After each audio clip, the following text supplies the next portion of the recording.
کہ اللہ کے نبی صلی اللہ علیہ وسلم کے دادا عبد المطلب فرماتے ہیں جب آمنہ میرے سامنے سے گزرتی تھی تو ان سے مشک کی خوشبو آیا میں بڑا پریشان کہ میری بہو یہ کیا کر رہی ہے؟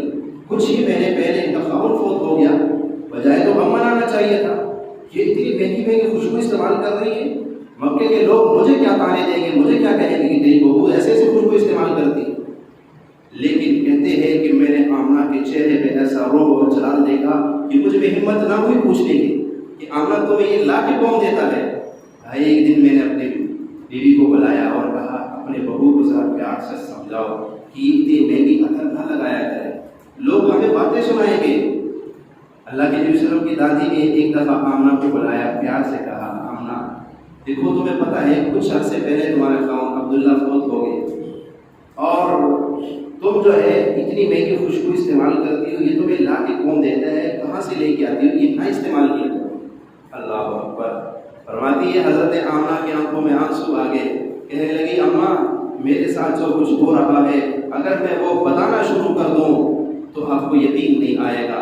فرماتی ہے اماں جب میں زمزم کی کنویں کے پاس جاتی ہوں تو پانی خود بخود اوپر آ جاتا ہے، اور فرمایا جب میں مکے کے گلیوں میں پتھروں میں، اس طرح تو کارپیٹ روڈ ہوتے نہیں جو آج ہے، پتھر بڑے بڑے پڑے ہوتے تھے، فرماتی ہے اماں جب میں پتھروں کے اوپر قدم رکھتی ہوں تو روئی کی طرح میرے لیے نرم ہو جاتے ہیں، اور فرمایا جب میں ستاروں کو دیکھتی ہوں تو وہ مجھے ستارے مجھے سلام کرتے ہیں، چاند میرے آداب بجا لاتا ہے، درختوں کے پاس سے گزرتی ہوں درخت جھک کے مجھے سلام کہتی ہے، پہاڑوں کے پاس سے گزرتی ہوں تو مجھے خوشخبریاں سناتے ہیں۔ اللہ میرے ساتھ تو یہ آپ تو خوشبو کی بات کر رہی ہو، میرے ساتھ تو کیا کچھ ہو رہا ہے۔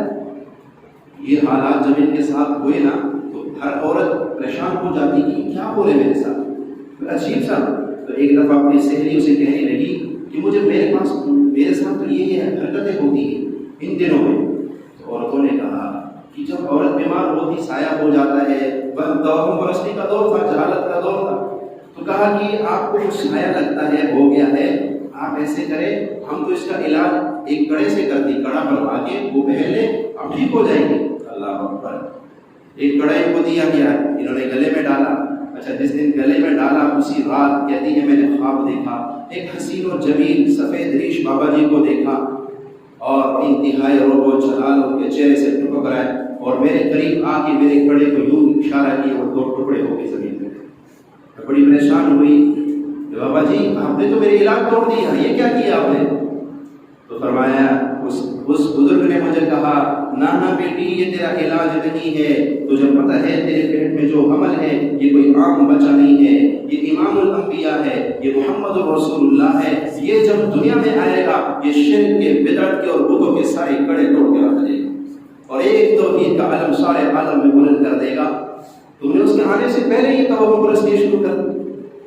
اس کے بعد فرمایا سمجھ آئی، اور جب اللہ کے نبی صلی اللہ علیہ وسلم کا دنیا میں آنے کا وقت قریب ہوا، حضرت آمنہ فرماتی ہے جب اللہ کے نبی صلی اللہ علیہ وسلم پیدا ہوئے، جب اللہ کے نبی صلی اللہ علیہ وسلم جس لمحے جس گھڑی میں دنیا میں آئے تو مشرق اور مغرب میرے سامنے روشن ہو گئے۔ میں نے کسریٰ کا محل دیکھا، 14 کنگر اس کے نیچے گر گئے، میں نے وہ فارس کی آگ دیکھی جو 1500 سال سے مسلسل جل رہی تھی، ایک لمحے کے لیے نہیں بجھتی تھی، میں نے وہ آگ دیکھی کہ وہ ایک دم بجھ گئی، میں نے وہ سارے بت دیکھے وہ سر نگو ہو کے گر پڑے، بادشاہوں کے سروں سے تخت و تاج نیچے گر پڑا، اور میں نے دیکھا کہ سمندر کی مچھلیاں دوسرے سمندر کو جا کر خوشخبریاں دے رہی ہے، خوش مبارک ہو دلہے کائنات آ گئے ہیں، اور جنگل کے درندے کی آوازیں سنی کہ وہ ایک دوسرے کو خوشخبریاں دے رہی ہے کہ مبارک ہو آج دلہے کائنات آ گئے، اور یہودیوں کے اندر ایک زلزلہ برپا ہو گیا، ایک یہودی کسی پریشانی کے عالم میں مکے میں دوڑتا ہوا آیا، پوچھتا ہے مکے والوں سے کہ آج رات کوئی بچہ پیدا ہوا ہے؟ وہ کہتے جی ہمیں تو پتہ نہیں، کہا نہیں آج کی رات اس امت کے نبی نے آنا ہے، کیونکہ ہماری کتابوں میں ساری علامتیں جو لکھی گئی وہ آج پائی جا رہی ہیں، مجھے دکھاؤ ضرور، کیوں وہ بچہ جو ہوگا اس کے کمر میں مہر نبوت ہوگی، مجھے دکھاؤ۔ پتہ کیا تو پتہ چلا کہ قریش کے خاندان عبد المطلب کا حواسہ ہوا ہے، بھاگتا ہوا جب یہودی گیا محمد مصطفیٰ کو اٹھایا،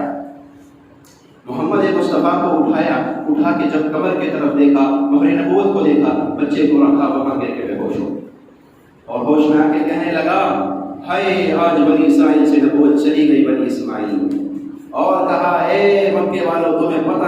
یہ بچہ بڑا ہو کہ تم پہ ایسا حملہ کرے گا جس کی خبر مشرق سے مغرب تک پھیل جائے. اللہ.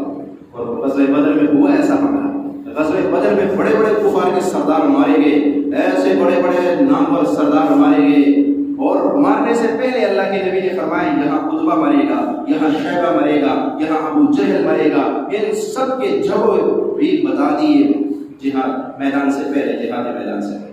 اور وہی ہوا، جہاں جہاں اللہ کے نبی نے نشانی لگائی وہاں وہاں کافروں کے بڑے بڑے سردار مارے. حضرت عباس رضی اللہ تعالیٰ عنہ فرماتے ہیں یا رسول اللہ آپ پر ایمان لانے میں نے آپ پر ایمان جو لایا ہے تو آپ کے ایک معجزے کو دیکھ کے میں ایمان لایا ہوں. کہا وہ کیا معجزہ تھا؟ کہا یا رسول اللہ جب آپ چھوٹے تھے، آپ پنگوڑے میں ہوتے تھے، میں آپ کو دیکھتا تھا، آپ چاند سے باتیں کرتے تھے، چاند آپ سے باتیں کیا کرتا تھا، چاند آپ کو قصے سناتا تھا، آپ چاند کی طرف جس طرح اشارہ کرتے تھے تو چاند اسی طرف چل پڑتا تھا. اللہ کے نبی نے فرمایا ہاں کان القمر ینادینی ویحاکینی ویمنعنی من البکاء. ہاں چاند مجھ سے باتیں کیا کرتا تھا، ویحاکینی مجھے قصے سنایا کرتا تھا، ویمنعنی من البکاء اور مجھے رونے سے روکا کرتا تھا. اللہ مجھے رونے سے روکا کرتا تھا. اور فرمایا جس سال البدایہ والنہایہ والے نے لکھا ہے کہ جس سال محمد مصطفیٰ صلی اللہ علیہ وسلم دنیا میں تشریف لائے، اللہ نے محمد مصطفیٰ کی خوشی میں پورے سال کسی کو بیٹی نہیں دی، سب کو بیٹے عطا کی، سب کو بیٹے عطا کی. اس لیے ہمارے اکثر یہ تجربہ ہے، بزرگ فرماتے ہیں جس کے بیٹے نہ ہوتے ہو جب حمل ٹھہر جائے تو دونوں میں بھی مشورہ کر لے، جو بچہ ہوگا اس کا نام محمد رکھیں گے، اس کا نام. فرمایا یہ تجربہ ہے کہ اللہ اس کو بیٹے عطا فرما دے. اور البدایہ والنہایہ والے نے لکھا ہے کہ جب محمد مصطفیٰ کی ذات جس لمحے، جس گھڑی، جس سن میں آئی، اس پورے سال اللہ نے سب کو بیٹے عطا کی، کسی کو بیٹے اس خوشی. اور ابن عساکر نے ایک بڑی عجیب روایت لکھی ہے، فرمایا کہ جب اللہ کے نبی صلی اللہ علیہ وسلم دنیا میں تشریف لائے تو بادل نے آپ کو ڈھانپ لیا اور اس سے ایک آواز آئی طوفوا بها مشارق الارض ومغاربها.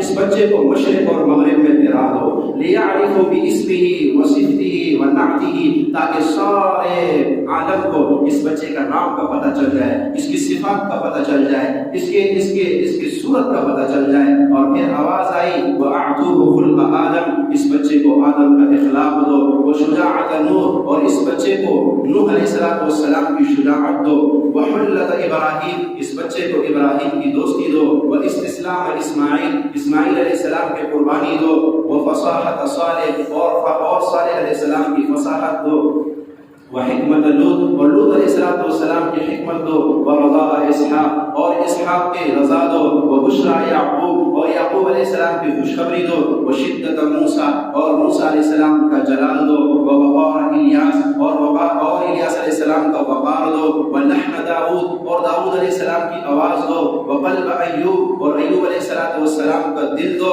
والزبد عیسیٰ، اور عیسیٰ علیہ السلام کا زبد دو، واقدسوه فی اخلاق النبیین، اس بچے کو تمام انبیاء کے اخلاق میں غوطہ دے دو. اس لیے اللہ نے کہا انک لعلی خلق عظیم، سارے نبیوں کا اخلاق جمع کر کے اللہ نے میرے نبی کے اندر کر دیا. اور پھر عرشوں سے بول اٹھا انک لعلی خلق عظیم. نوح علیہ السلام اللہ کو اپنے نبی سے محبت کی ذریعے دیکھیے، اللہ کے جو بھی نبی آیا ہر نبی پہ قوم نے الزام لگایا، ہر نبی کے اوپر قوم نے الزام لگایا. نوح علیہ السلام سے کہا انا لنراک فی ضلال مبین، ہم تو آپ کو کھلی گمراہی میں دیکھتے ہیں. قوم کہتی تھی نوح علیہ السلام سے کہ آپ تو کھلی گمراہی میں ہیں، اور وہ کیا کہتے تھے؟ نہیں قال یا قوم لیس بی ضلالہ، اے میری قوم میں گمراہ نہیں ہوں. اور ایک اور نبی سے قوم نے کہا انا لنراک فی صفاحہ، ہم تو آپ کو بیوقوف سمجھتے ہیں. اور نبی نے کیا کہا؟ یا قوم فی صفاحہ، اے میری قوم میں بیوقوف نہیں ہوں. اور جب یہی الزام محمد مصطفیٰ پہ لوگوں نے لگائے، کفار مکہ نے لگائے، تو اللہ کے نبی نے خود جواب نہیں دیا، عرشوں سے جواب آیا. قوم نے کہا انک لمجنون، اللہ نے کہا ما انت بنعمت ربک بمجنون وانک لعلی خلق عظیم. اور قوم نے کہا یہ تو کاہن ہے، اللہ نے کہا ولا بقول کاہن. قوم نے کہا یہ تو شاعر ہے، اللہ نے کہا ولا بقول شاعر. نہ یہ کاہن ہے، نہ یہ شاعر ہے، اور نہ ہی یہ مجنون ہے. تو کیا باتیں کر رہے ہو؟ اللہ اکبر. میرے نبی پہ الزامات لگتے گئے اور عرشوں سے صفائیاں آتی گئی. اس کو کہتے ہیں محبت.